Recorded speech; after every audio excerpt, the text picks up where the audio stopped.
जब जब आपको लगता है कि आप बिहार को समझ रहे हैं, बिहार आपको झटका देता है। और इन दिनों बिहार की राजनीति में कुछ ऐसा ही देखने को मिल रहा है। इंडिया गठबंधन में सीट शेयरिंग को लेकर महाभारत जारी है, लगातार जंग जारी है। और आज की रात कयामत की रात है। आप कह सकते हैं कि यही रात अंतिम, यही रात भारी। नमस्कार, आप देख रहे हैं हेडलाइंस बिहार और मैं हूं रोशन झा। मुकेश सहनी की पार्टी वीआईपी को कितनी सीट मिलेगी अब तक नहीं पता। कौन कौन सी सीट मिलेगी यह भी नहीं पता।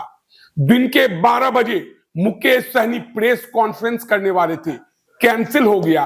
4 बजे प्रेस कॉन्फ्रेंस करने वाले थे, कैंसिल हो गया। और उसके बाद जो खेला हुआ वह सच मानिए अपने आप में अप्रत्याशित है। मुकेश सहनी मौर्य होटल में रुकते हैं और प्रेस कॉन्फ्रेंस कैंसिल होने के महज कुछ ही देर के बाद गृह मंत्री अमित शाह, या यूं कह लीजिए कि बीजेपी के चाणक्य अमित शाह उसी होटल में ठहरते हैं। और सूत्रों की माने तो अगल बगल कमरे में रुकते हैं और मुलाकात होती है, बंद कमरे में बातचीत होती है।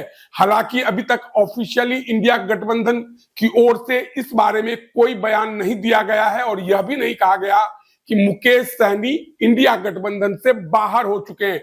लेकिन तय मानिए जिस तरीके से लालू यादव ने गौरा बौराम सीट और अलीनगर सीट आरजेडी के कैंडिडेट को अलॉट कर दिया, उसके बाद से मुकेश सहनी इंडिया गठबंधन से बाहर होने का मन बना चुके हैं। बताते चले कि गौरा बौराम वही विधानसभा है जहां मुकेश सहनी का पैतृक गांव है। पिछली बार इंडिया गठबंधन से बाहर होने के बाद, उसी मौर्य होटल में बाहर होने के बाद एनडीए में मुकेश सहनी शामिल हुए थे और वीआईपी के टिकट पर वहां उन्होंने स्वर्णा सिंह को चुनाव लड़ाया था। अंदर खाने की खबर है कि मौर्य होटल में अमित शाह और मुकेश सहनी की मुलाकात होती है। लेकिन दूसरी ओर राजनीतिक विश्लेषकों का कहना है कि मुकेश सहनी देर कर चुके हैं, काफी देर हो चुका है। एनडीए में अब जाने का कोई विकल्प ही नहीं है। सीट शेयरिंग हो चुकी है, कैंडिडेट की सूची जारी हो चुकी है। अब अगर मुकेश सहनी एनडीए में जाते हैं तो उन्हें मिलेगा क्या?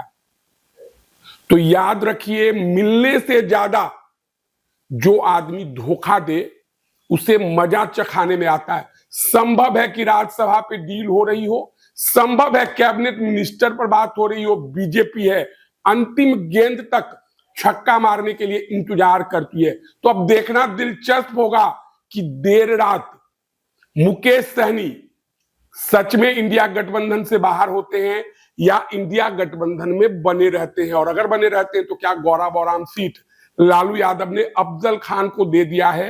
क्या उस सीट को मुकेश सहनी को दिया जाता है? मुकेश सहनी अलीनगर सीट पर दावा करते हैं, क्या अलीनगर सीट उनको दिया जाता है या नहीं दिया जाता है? तो बहरहाल इस वीडियो में इतना ही। अगर आप हमारा वीडियो यूट्यूब पर देख रहे हैं तो सब्सक्राइब कर ले, फेसबुक पर देख रहे हैं तो हमारे पेज को लाइक कर दे। धन्यवाद।